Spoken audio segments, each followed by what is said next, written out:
We're talking about food from heaven tonight.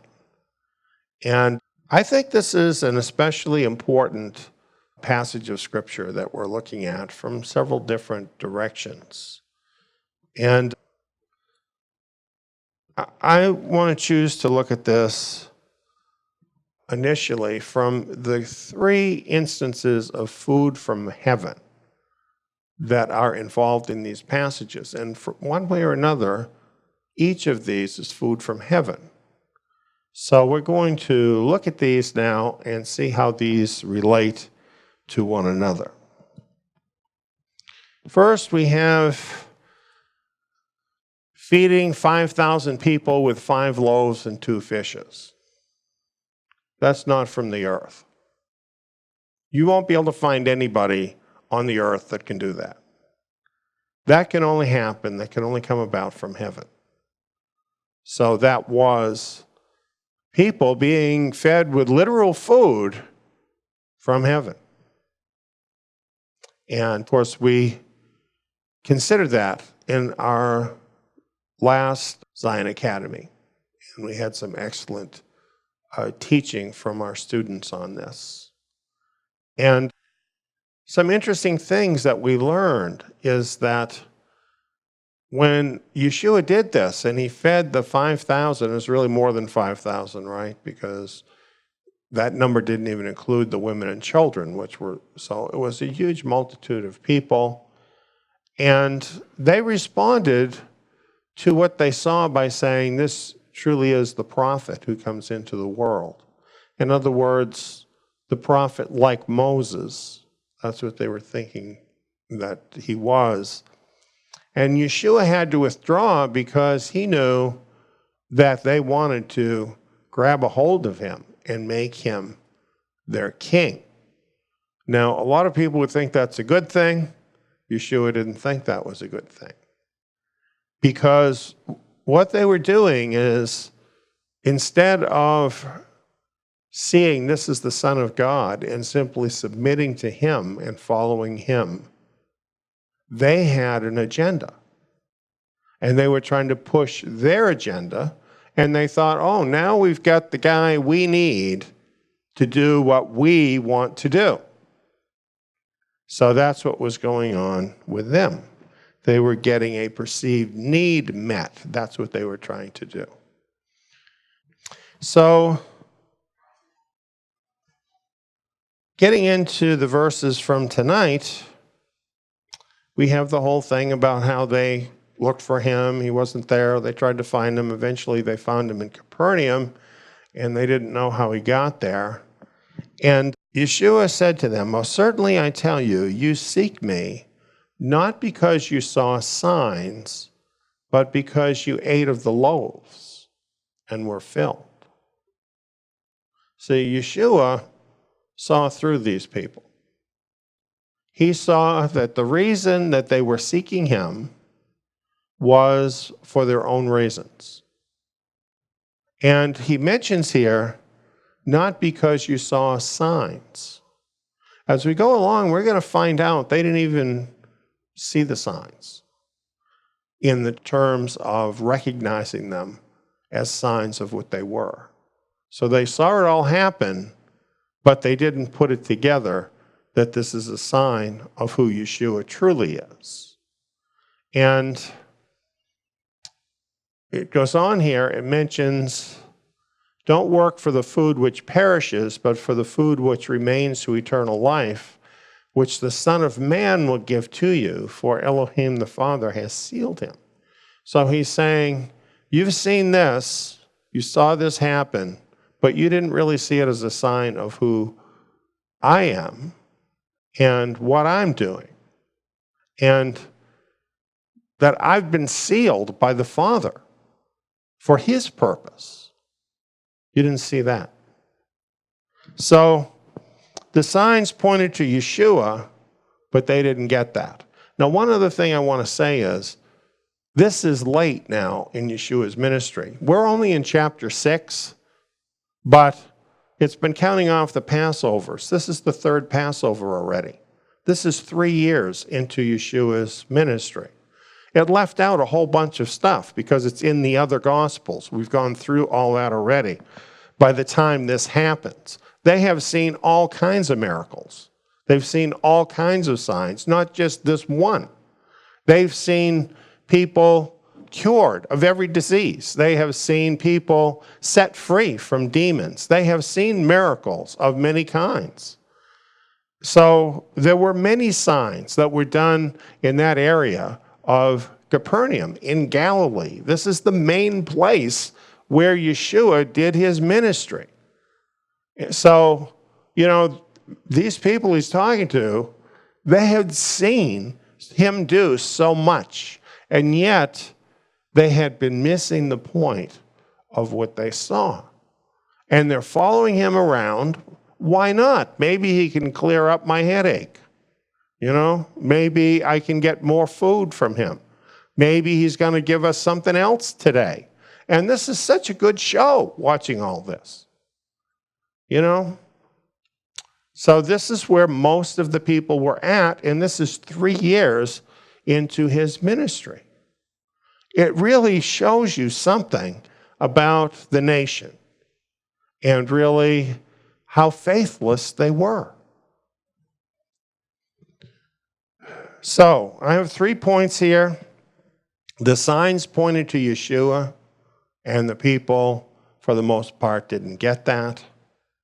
They wanted the food and other things, fulfilling their own agenda. They weren't even close to wanting to do the things that Messiah would have them do. And they should be coming to him without any agenda at all. You cannot come to him just to get your own agenda met. And he's going to explain why. We're going to get into that.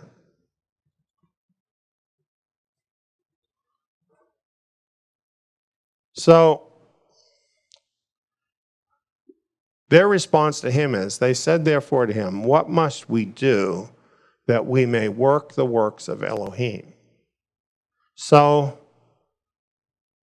they're saying, give us the checklist so that we'll be okay. Tell us the things that we have to do. We can check it off the list and know we're okay. That's what they're saying. And he says, this is the work of Elohim, that you believe in him whom he has sent. You know what? I think this gets right to the heart of the biggest problem I have seen in the Messianic movement. People get involved in the Messianic movement, and they get involved in the Torah, and all too often what that means is they get involved with rabbinical Judaism.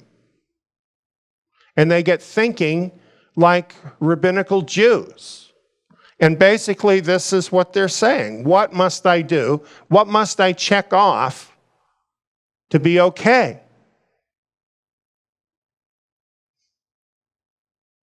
I'll tell you, that's not why we study the Torah here. We're not trying to put together a checklist for all of you folks to have to check off. That's not what it's about. Yeshua says what it's about. Believe in him whom he sent.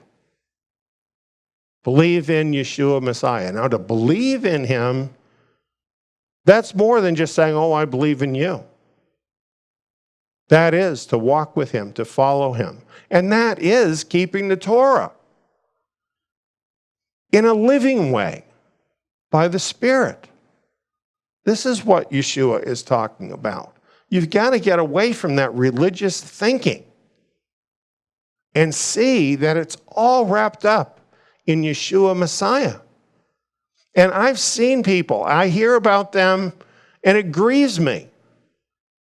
Messianic congregations, they have unbelieving people, unbelieving Jews that they have come into their congregations before their flock to teach them. And they receive these people as teachers in the congregation.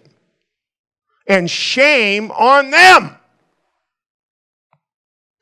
And then they're surprised when people from their congregation go off and follow after those false teachers who don't even know Yeshua.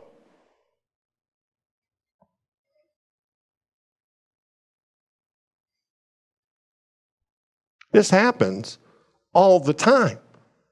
And some of the biggest names in the Messianic movement are hobnobbing with these people, trying to bask a little bit in their light. Shame on them. Shame on them.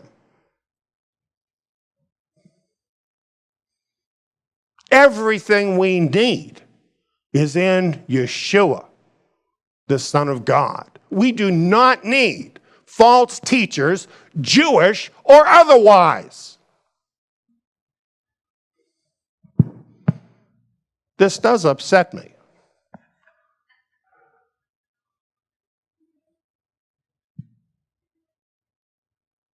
Friends, the whole thing, the whole Torah, all the scriptures, they all are meant to bring us to Yeshua so that our heart can be bound together with his heart. Anything that rips people away from Yeshua, it's from the devil. It's from the devil. And any person who helps in that, unfortunately, are making themselves an ally of the devil in doing it.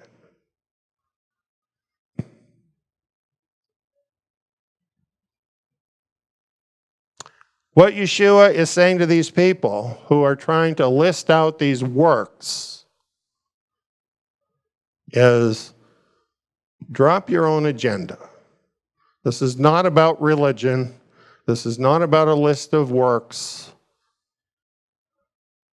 Come and trust in me. Follow me. That's what you need to do. That's what they needed to do.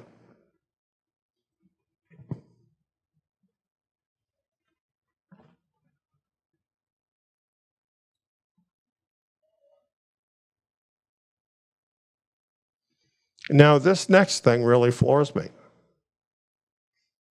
They said, therefore, to him, what then do you do for a sign that we may see and believe you? What work do you do? Now realize this is the third year of Yeshua's ministry in Galilee. What sign do you do? Casting out demons, does that count? Healing absolutely anybody of any possible disease they may have, does that count? Feeding 5,000 people and all their wives and children with 5 loaves of bread and 2 fishes, does that count as a sign?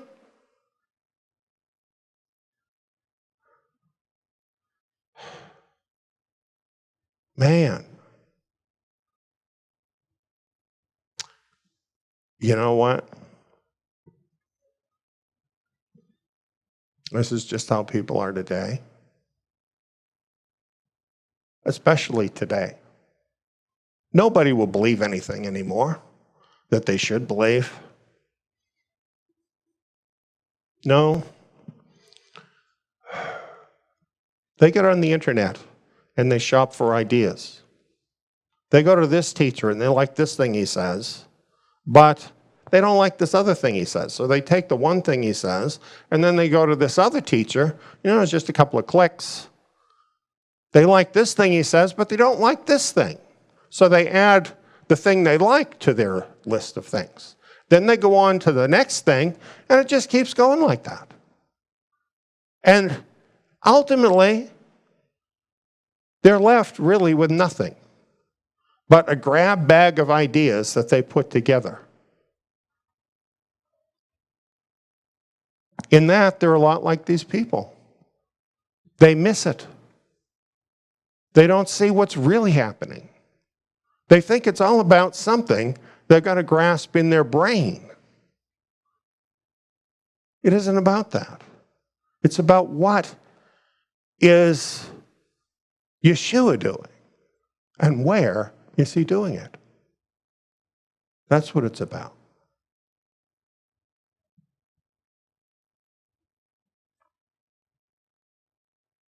People are attracted to the truth like a moth to a flame. You know, here at Tsiyon, we have people that have been circling around the flame for years. Just, coming in, coming back, coming in, coming back, coming in, coming back. They know there's something there. But when it comes to actually getting involved, well, they don't want to do that. They might have to commit. They might have to push past their own personal comfort zone. So they don't want to do that. So what they actually become is just hangers on. Now we hope some of those people one day will kind of wake up to that and see the need to commit. But the truth is, most of them never will. Most of them never will. We're living in an age when commitment is like out the window.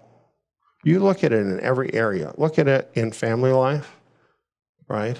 Look at it, like when I was a kid, the way it was, someone like my dad getting a job. He had a deal with his boss, and his boss felt a responsibility towards him. He felt a responsibility towards his boss. There was a commitment there. It was based on a handshake. And people honored that. Today, you take a job, and let's say you get to be an older person. You're in your 50s, maybe you've even hit 60. Your company doesn't want to have to pay you that pension. So they fire you and hire 2 younger guys to come along and take your job. There's no sense of commitment. So how can we expect people in this kind of atmosphere to step forward and to commit their lives to Yeshua Messiah? Well, we can expect those who are called by the Father to do so. We have no reason to expect the others to do so. No reason at all. So main points here, many were attracted to become followers. Followers means disciples. They were disciples at a certain level. They were following Yeshua all around.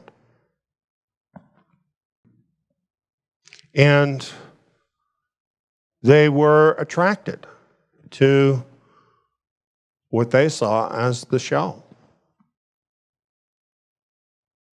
And the food and other benefits. Yet they were not changed by what happened. They were not changed. Their heart wasn't changed. And they didn't see who Yeshua really was. They were going along for the ride, but in truth, they're really unbelievers. They remained unbelievers. Sometimes I look at the churches and I wonder how many believers are really there. Looks like a lot of people. I just wonder how many believers are really there.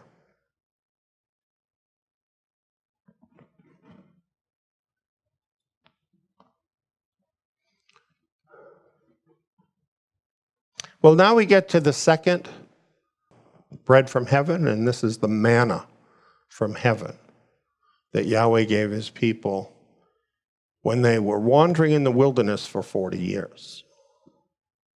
And this was brought up by these disciples and others. They said therefore to him, "What then do you do for a sign that we may see and believe you? What work do you do? Our fathers ate the manna in the wilderness, as it is written, he gave them bread out of heaven to eat." You notice this?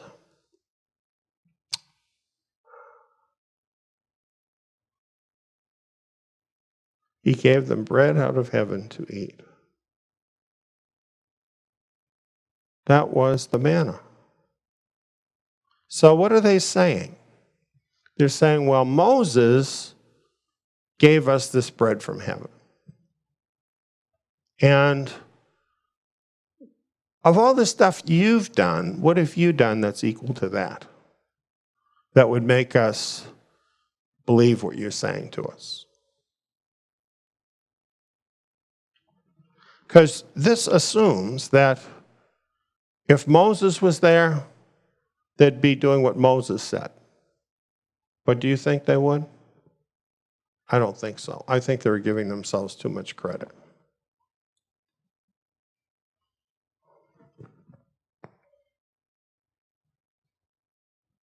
Psalm 105:40, they asked, and he brought quail and satisfied them with the bread of heaven. So they're thinking it was Moses that brought the bread from heaven. They said Moses gave us bread from heaven as a sign to believe him. This is essentially what they're inferring. And Yeshua said, most certainly I tell you, it wasn't Moses who gave you the bread out of heaven, but my Father gives you the true bread out of heaven. They're wrong and wrong again. Their entire premise is wrong. It wasn't Moses that gave them the manna. And so therefore, the manna was not a sign as to who Moses was. It was a gift from Yahweh to them. And Exodus 16:15 says this, Moses says it himself, it is the bread which Yahweh has given you to eat.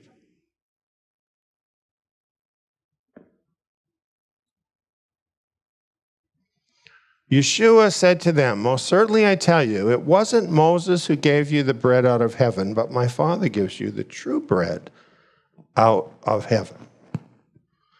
So what's happening here is they're still thinking that Yeshua is talking about the manna, when in reality he is speaking of himself as the true bread.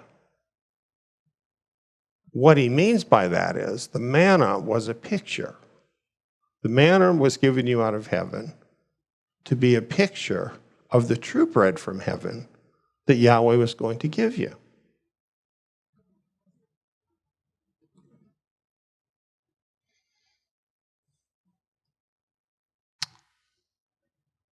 Deuteronomy 8:3 makes this clear. It says, he humbled you, that is, Yahweh humbled you, the people of Israel, and allowed you to be hungry and fed you with manna, which you didn't know, neither did your fathers know, that he might make you know that man does not live by bread only, but man lives by everything that proceeds out of the mouth of Yahweh. It's all in the Torah. Yeshua knew the Torah. He's telling them, hey, the bread, the manna, it's meant to teach you something. The manna is not greater.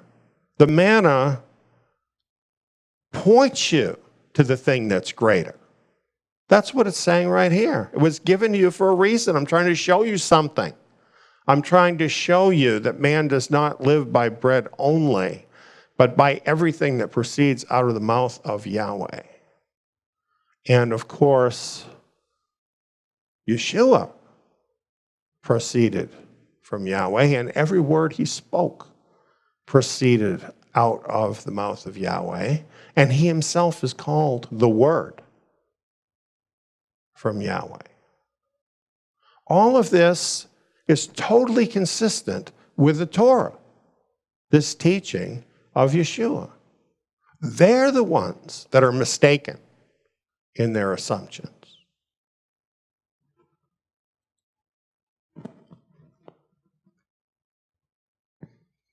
Yeshua said to them, I am the bread of life. He who comes to me will not be hungry, and he who believes in me will never be thirsty. But I told you that you have seen me, and yet you don't believe. I think it's great that Yeshua gave them a chance. You know, he knew in advance who would believe, who wouldn't believe. But he says, you've seen me. And they did see him, because he did virtually everything he did publicly. All the signs he did there in Galilee, and all the people saw it. They had their chance. He gave them a chance. This is the same thing we do here at Tsiyon. We accept all kind of people here, every kind of person, to come and receive and learn. And when we do it, we know that most of them will not stay. Most of them, like these people, will be stumbled over something. They will have an agenda of their own, and so they will not stay. But they all deserve to have their chance. Because unlike Yeshua, I don't know which ones are going to turn out to be the remnant and which ones aren't. And it's not for me to make that judgment about people. So they determine it. They get their chance. But Yeshua did know. And he let them observe all of it so that they had their chance. And yet, when it came to this point that we're talking about right here, he's saying simply the truth about them. You don't believe. You don't believe.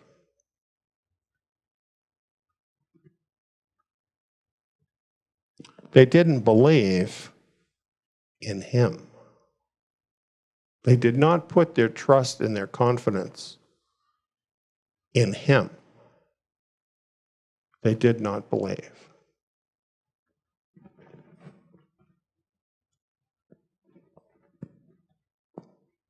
Then he says this, and this explains why they didn't believe. This is why he's saying this. All those whom the Father gives me will come to me. He who comes to me, I will in no way throw out. For I have come down from heaven, not to do my own will, but the will of him who sent me. This is the will of my Father who sent me, that of all he has given to me, I should lose nothing, but should raise him up at the last day. This is the will of the one who sent me, that everyone who sees the Son and believes in him should have eternal life, and I will raise him up at the last day. You know, it's an interesting thing what happens when people spend time reading the Gospels. It all depends why they're reading them, usually. But for some people, as they listen to the words of life from Yeshua, as they observe his deeds, they see him. They see him. They see him with eyes of faith. And they see who he truly is. And they see that this is something that is so real, it couldn't possibly be a fiction. And then when he interacts with them through the Spirit, they have their own witness within that what they're seeing, who they're seeing, truly is Him. And they believe. And when they believe, it changes the whole course of their life. The whole course of their life. And those people are not trying to get Yeshua to fulfill their agenda. They realize it's time for them to lay down their lives to fulfill His agenda.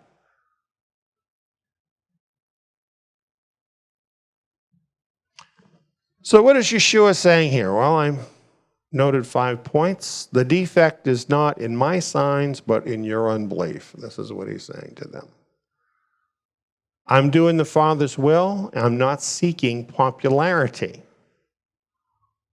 See, that's what Yeshua was doing. He had a lot of people following Him. That was not what He was trying to do, is get a lot of people to follow Him. And He wasn't seeking after popularity or large numbers. He says, those the Father sends, believe and stick with me. So He's not worried about having a big following because He knows the Father is going to bring the ones that belong to Him. All of this is still true. And it's these ones to whom He gives eternal life. And He says all this, explains all this about the ones that come to the ones who aren't coming to explain their rejection of Him.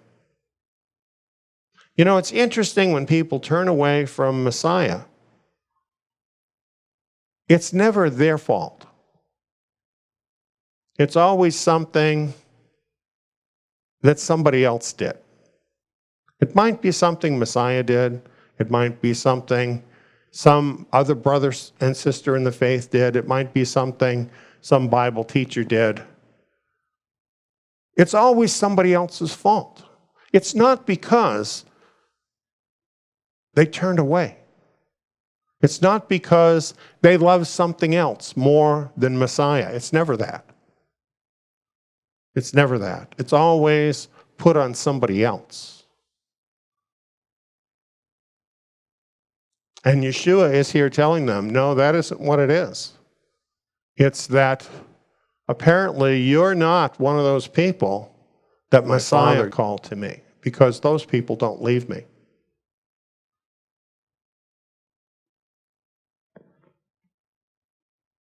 So after He said this, they didn't like what He said. So they began murmuring because He said, I am the bread which came down out of heaven. They're finding fault with what He said. It's His fault that they didn't believe, because He was claiming these ridiculous things. It's obviously His fault. And then they said, isn't this Yeshua, the son of Joseph, whose father and mother we know? How then does He say, I've come down out of heaven? This is ridiculous. We've known this guy all of his life. He was that carpenter in Nazareth. We know his family. He didn't come down out of heaven.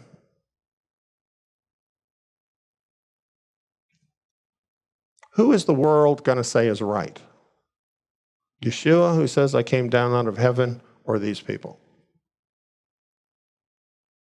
I'll tell you, every time the world will agree with these people, because they're all faithless too. Sounds logical, doesn't it? This is a good excuse to walk away. But in walking away, what are they ignoring? Everything they've seen. Reality.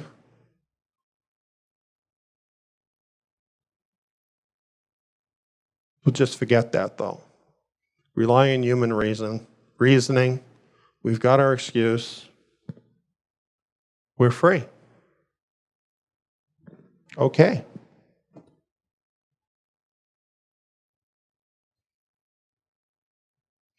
Yeshua says about them here, it is written in the prophets, they will all be taught by Elohim. Therefore, everyone who hears from the Father and has learned comes to me.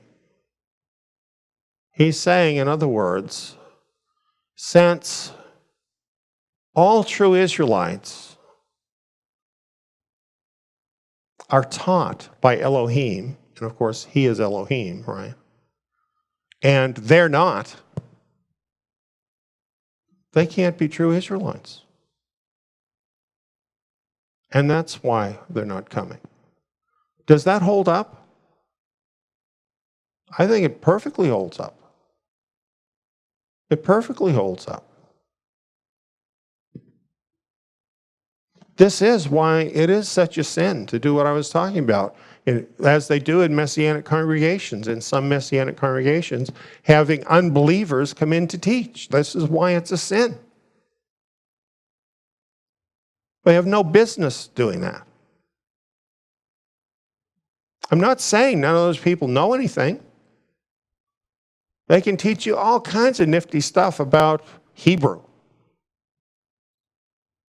Take a language class, okay? Don't let them teach you how to understand the scriptures when you have Yeshua Messiah to teach you.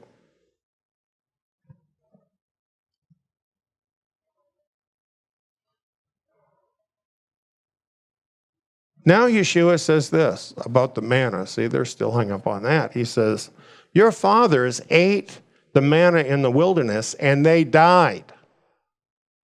So how great could the manna really be? Okay, it was good. It kept them alive for 40 years because of their unbelief, but eventually they died. The manna was given to point to something greater, to the Word of the living God. This is the bread which comes down out of heaven, that anyone may eat of it and not die. Okay, manna, bread where you don't die. This is not rocket science. I am the living bread which came down out of heaven. If anyone eats of this bread, he will live forever. Yes, the bread which I will give for the life of the world is my flesh. That's what he says. Now, when he says that, don't you think he knows that these people are going to go nuts over this?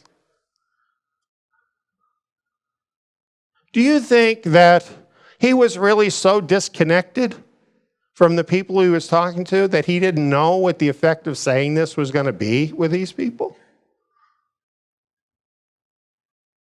You know, I've heard a lot of people teach on these verses, and I've never heard anybody tell you that Yeshua was trying to drive these people away.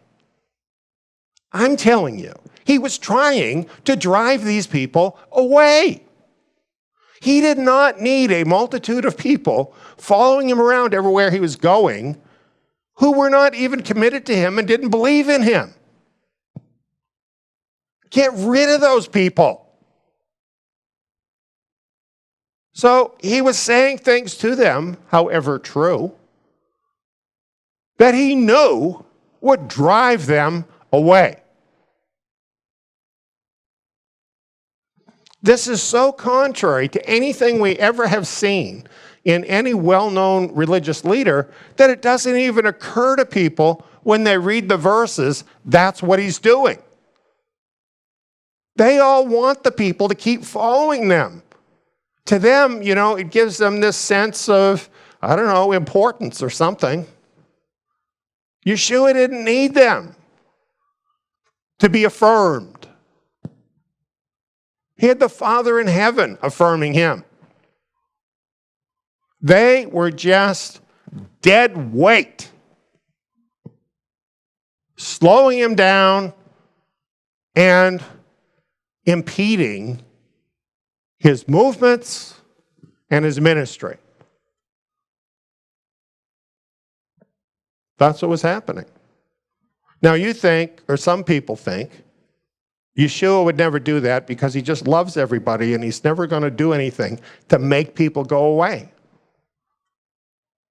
How else can you explain this that makes sense?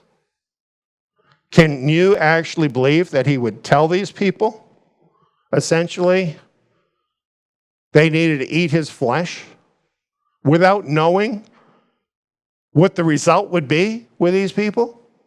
Of course he knew. Of course he knew. And so therefore we have to assume he did this intentionally. It was not an accident.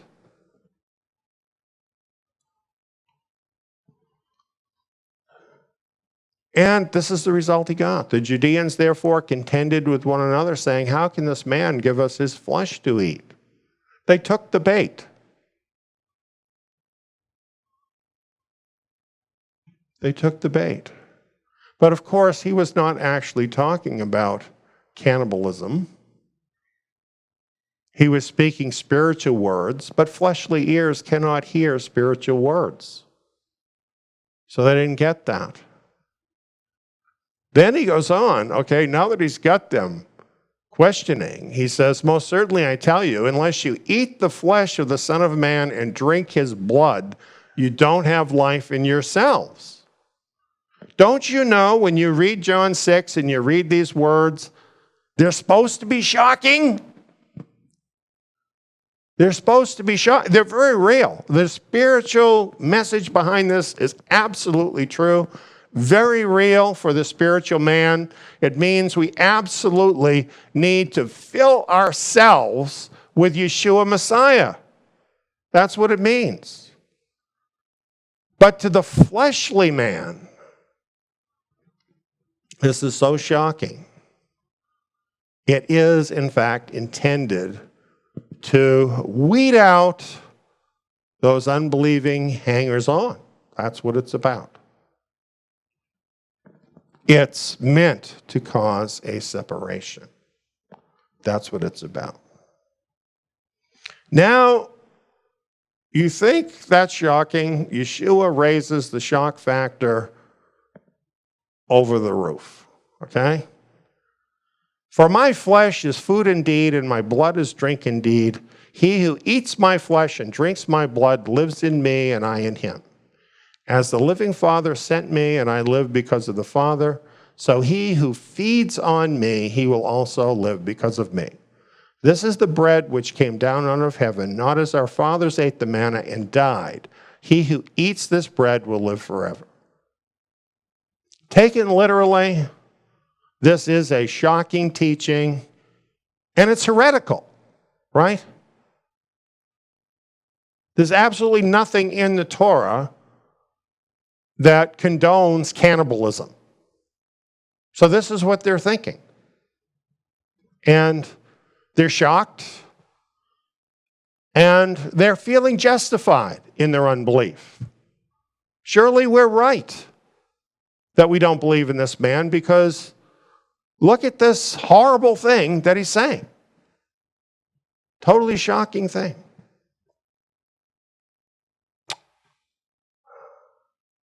However, looking at the message spiritually, it's not shocking. It is intense, because the spiritual reality it's talking about is intense. That we truly have to take in the Messiah within our very being, just like eating and drinking.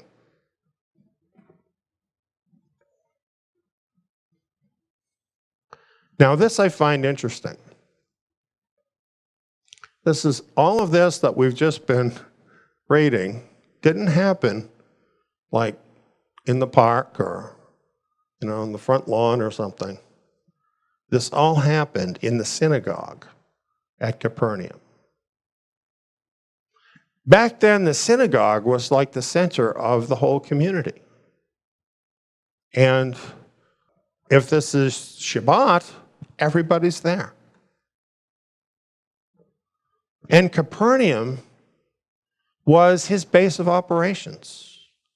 Nobody saw more of Yeshua than the people of Capernaum, because he was always operating out of that place. So he's like saying this publicly in front of everybody. And I think it's very interesting that this is the last time Capernaum is even mentioned in the book of John. This is like Yeshua saying, I'm done with you people. Matthew 11:23 through 24 has this to say, which is not included in the book of John. You, Capernaum, who are exalted to heaven, you'll go down to Sheol. For if the mighty works had been done in Sodom, which were done in you, it would have remained until this day. But I tell you that it will be more tolerable for the land of Sodom on the day of judgment than for you.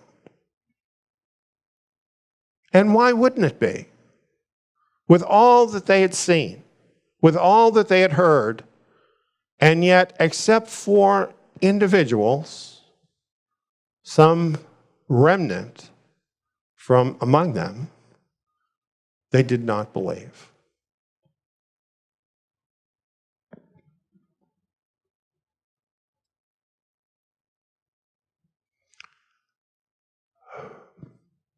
Therefore, many of his disciples, when they heard this, said, this is a hard saying. Who can listen to it?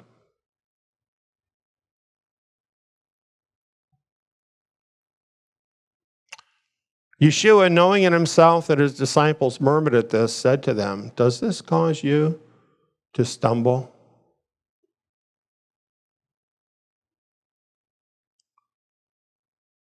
Jeremiah 6:21 has an interesting prophecy. Therefore, thus says Yahweh, behold, I will lay stumbling blocks before this people. The fathers and the sons together shall stumble against them. The neighbor and his friend shall perish. Stumbling blocks do come from Yahweh sometimes. And he sends them to his own people. He sends those stumbling blocks to test them and try their hearts. And he sends them to cause separation and division, to preserve that which is worth preserving. Yeshua here laid a stumbling block to cut out the unbelievers from the true Israelites. The stumbling block he laid is Yeshua teaches cannibalism. Can you imagine in that society how quickly this would go through the nation? He said, I heard him say, you've got to eat my flesh and drink my blood. He said it to everybody. We're all witnesses. All these people were all witnesses. He said this. He's obviously a false teacher. Yeshua planted that. He did it on purpose,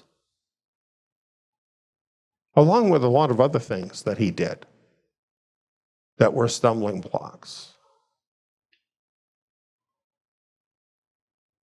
He thought so differently than every other religious teacher or leader that you could ever imagine.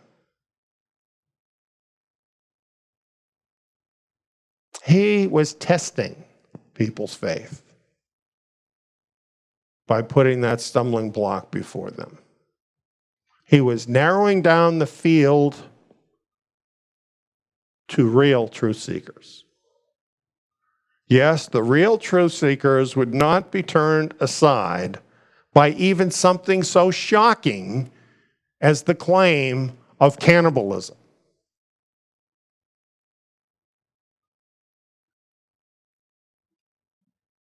Truth seekers keep digging. They want to find the real reason.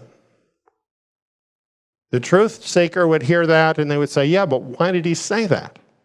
What was he really saying? And it would just cause them to dig deeper, to want to know what the truth is. And that evil reputation would actually lead the truth seeker to Messiah. This is going to happen again as we get into the Great Tribulation. There's going to be all kinds of false accusations against you and against the remnant as a whole. And many people are going to say, these are the most despicable, evil people in the world. These are haters. They hate everything good. They just want to tear down everything good. They're horrible people. But then there's going to be the truth seekers that are going to say, wait a minute, did they really say that? If they did that, why did they say that? And they're going to dig deeper and they're going to find the truth.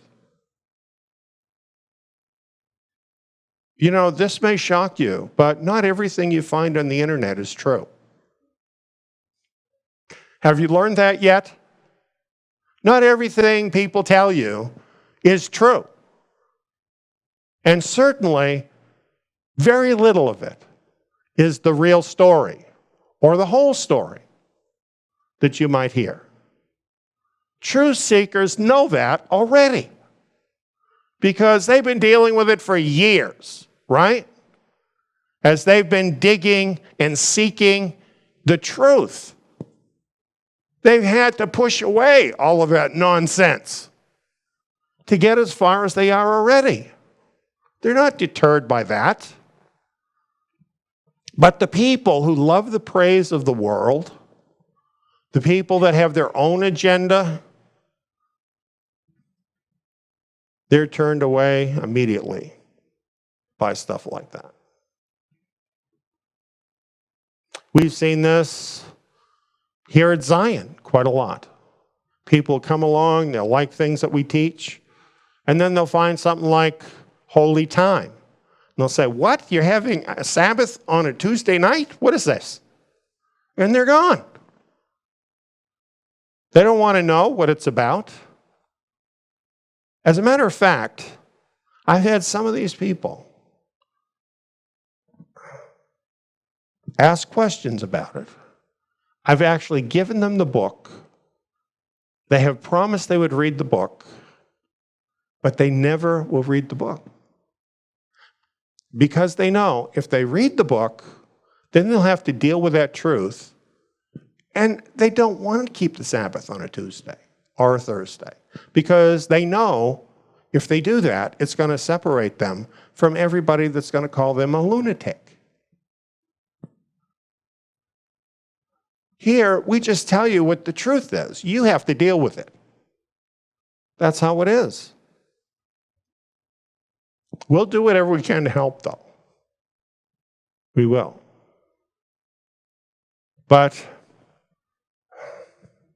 that has to be our commitment. You know, we have to put Yeshua first. We have to put his word first with the very best understanding that we have of it, the very best light and revelation we have. We have to share that with you. And sometimes it might be something that is not going to go over really good with a lot of people. And I have to tell you, that just is not a consideration with our ministry. So, for this reason, you know, sometimes we do have people who are stumbled. And this is not our fault. This is not our fault. The truth seekers appreciate it, actually. The truth seekers, that's what they want. They want us to teach the truth. And more importantly, Yeshua wants us to teach the truth. And our obligation is to him. So that's what we're going to keep doing.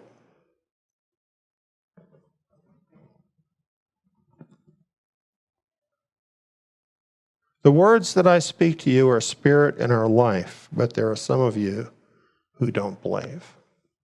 So Yeshua is even telling them that the words he spoke are spiritual words, not literal words. But of course, they didn't even hear that. They didn't believe. So I think what we've seen here is that things had come to a certain point in Yeshua's ministry. He's 3 years in. It's only a few months more left in his ministry. He's got all these people. The vast majority of the people who had been following him were actually, in this sense, unbelievers. They had not committed themselves to him, and they were there for other reasons. And Yeshua was doing a separating work. He was separating out the faithful remnant from the rest. So that's why we have such a shocking chapter in the book of John. And we find ourselves very much involved in the same work today that Yeshua was doing in the first century. It is a separating work, seeking out and separating out the true remnant of Israel. And so this is why we can relate to all of this as well as we can, I think.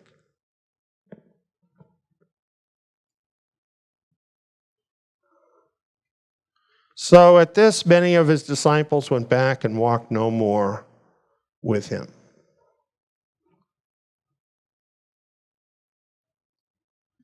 The fleshly minded, which is most people, eventually walk away. Now, to some people, the way they would respond to this is, well, if that's true, then I'll never make it, so I'm going to quit now too.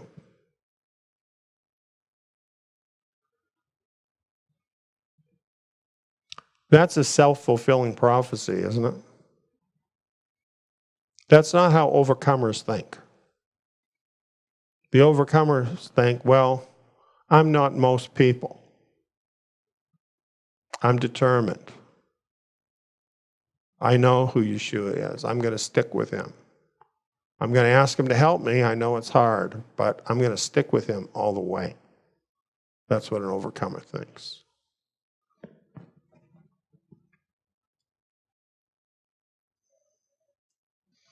Then Yeshua spoke to the 12. You don't also want to go away, do you? They had the choice at any time. So do you and I. At any time, we can walk away.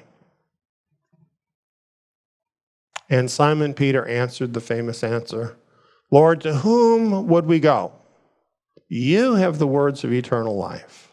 We've come to believe and know that you are the Messiah, the Son of the living Elohim. I think this chapter makes these guys look pretty good, don't you? They got it. They understood what it was about. It was about Yeshua. It was about him. There's nowhere else to go. There's nowhere else to go. Why did Judas go off and kill himself after he betrayed Yeshua? He realized there was no place else to go. He had come to the end of the line. Unfortunately, he came to see that too late.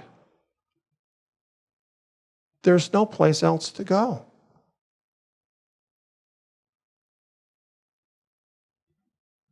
It's all in him.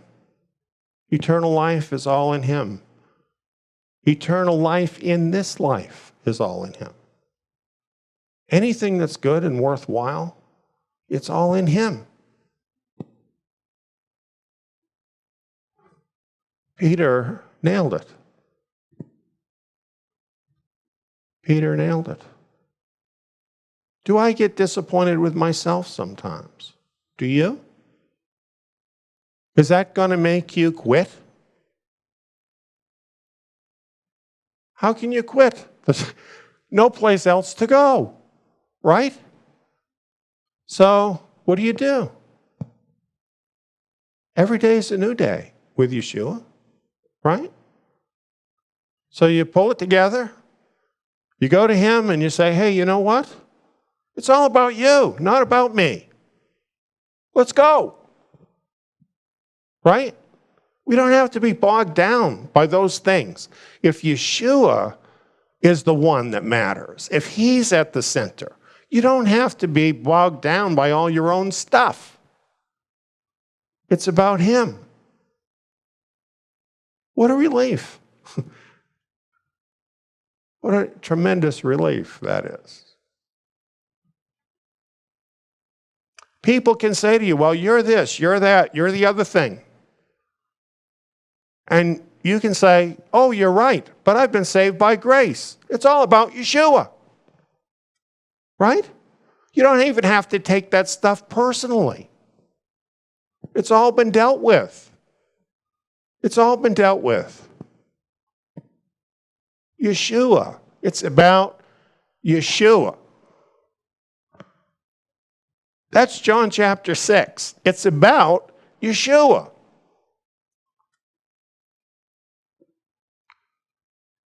Whew. To believe and to know.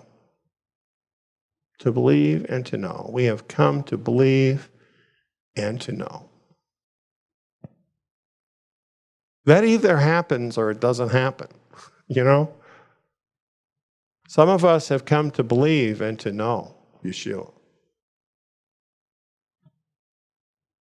And once we do, there's nothing else. Some want to come to believe and to know, and that's really good.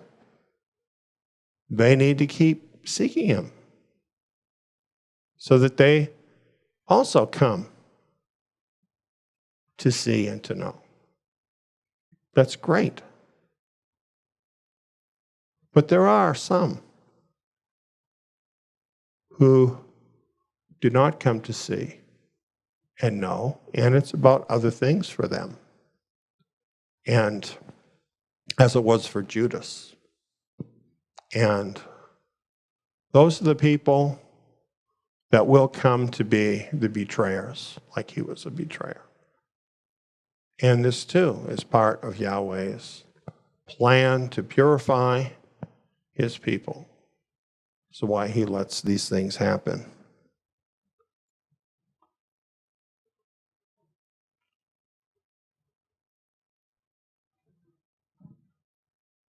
Well, as we've seen, Yeshua was not interested in attracting people who were just wanting to meet their own needs and fill their own agenda. He wasn't just trying to attract large numbers of people. And what he was looking for is that remnant of people who were called by the Father to come to him. Unfortunately, this is not what we see in man-made religion. Here's just a few ads that I picked up off the internet within just a couple of moments of various churches advertising their barbecues and their special bread and their sports teams. I like this. This one is kind of interesting. Sports, music, arts, food, worship, fun. So worship gets like the fifth spot, and it's kind of shoehorned in there just before fun. You've got to have fun following worship to kind of pick things back up again, right? What are they catering to with these advertisements? Aren't they actually catering to the same people that Yeshua was sending away? Isn't that what these ads are doing? Because, I mean, this tells you all you need to know about the motives of these people who are running these churches. Are they Yeshua's motives? They do care about numbers of people. That is what they're interested in, isn't it? They, and of course, with that, support for themselves and their church. That's the main thing they're interested in. Here's another one. I almost went to this church. They're advertising a good cup of coffee. I really like that. Sunbucks. How about that? At their church. And then, of course, how about rock and roll? You know, there's nothing in the world that we can't adapt to the church, right? So they think of ways to do that, to bring people in the door. Well, it's clever. But is it anything like what Yeshua was doing?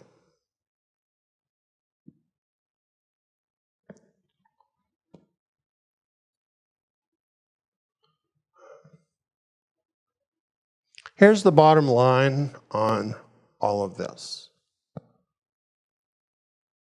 Luke 21:19, by your endurance you will win your lives. Don't be stumbled. There's going to be a lot of things coming up between now and the end of this age that can stumble you. People are going to do things.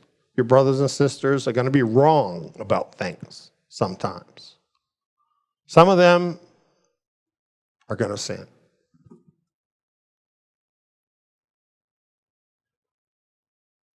Should that stumble you? Should you be surprised because some people are going to do the wrong thing? It might be you.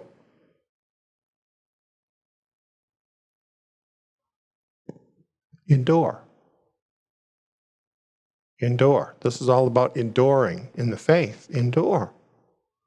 If you've seen him, you need to endure for him. I like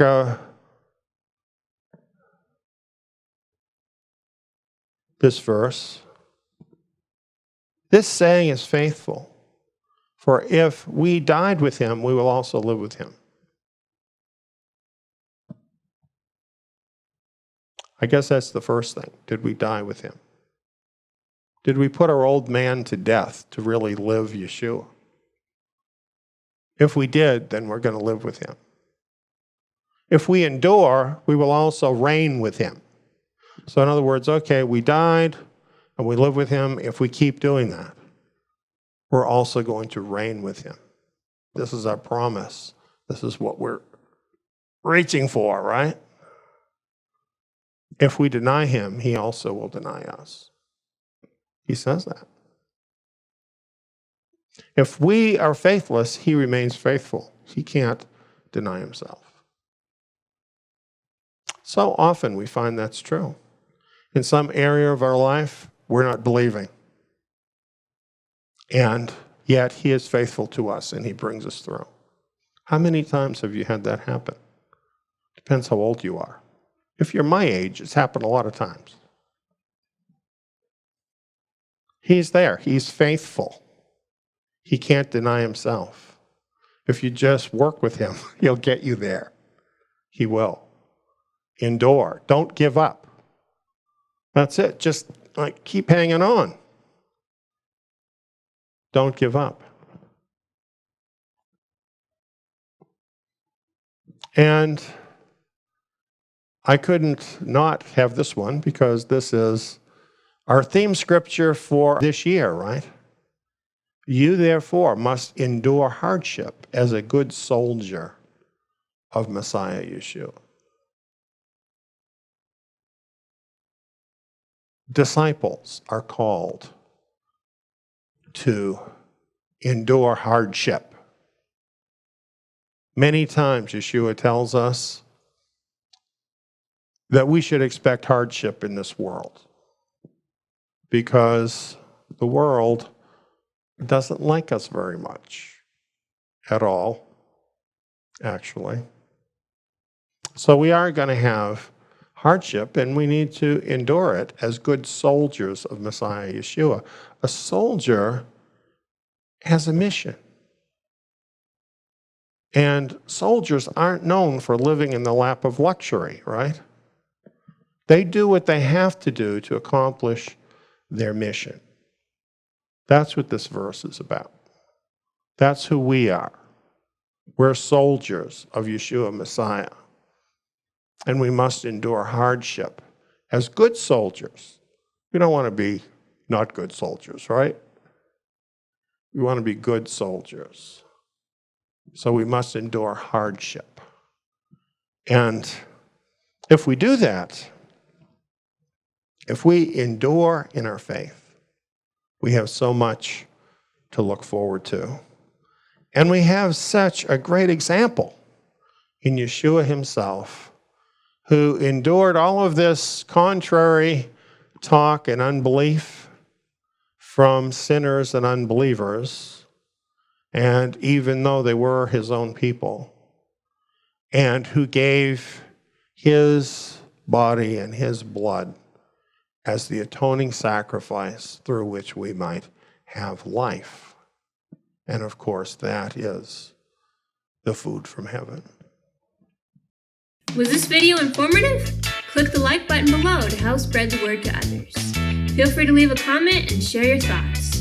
Don't forget to subscribe and ring the bell so you won't miss out on more amazing content from Eliyahu ben David. Darwinian evolution. Junk science.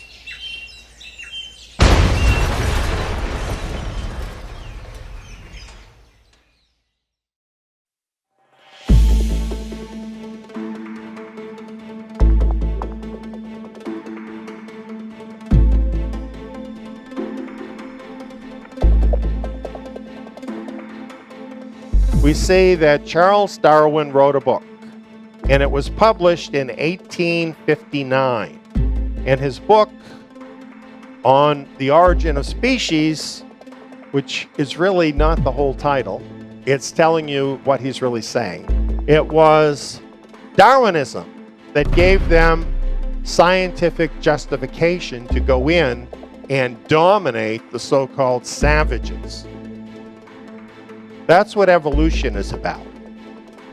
Here's a newspaper article from Australia. The headline is, "Blacks Slain for Science's White Superiority Theory." Cross out white superiority theory and put Darwinism, because it's the same thing. Look at this map of Africa. See the little light green part? That's the only part of Africa that was not completely colonized by the Europeans. All the other colors you see on there, that's all areas of Africa that were divided up to the different European nations. Why were they there in Africa? To steal everything in Africa. That's why they were there. They were thieves. They were going into a place that did not belong to them, where they were stronger, where they were more powerful, and they were taking what they wanted. That's what they were doing. And they needed a moral justification for that in the eyes of the soldiers that they sent to die there to make them rich. And Darwinian evolution gave them the excuse they needed. It didn't just happen in Africa. Here in the United States, the indigenous people in America were virtually wiped out. And this too was justified by Darwinian evolution. Often when racist history is cited, such as stories of slavery, colonialism, genocide of indigenous people, or Nazi atrocities, blame is directed towards the Bible and Bible-believing people. However, a closer look at actual documentation points to another culprit behind elitist racist atrocities. That culprit is Darwinian evolution. This obscured fact of history needs and deserves to be revealed. The film, Darwinian Evolution: Junk Science, was made to set this record straight. See it today. See Darwinian Evolution: Junk Science, www.truthpoint.info.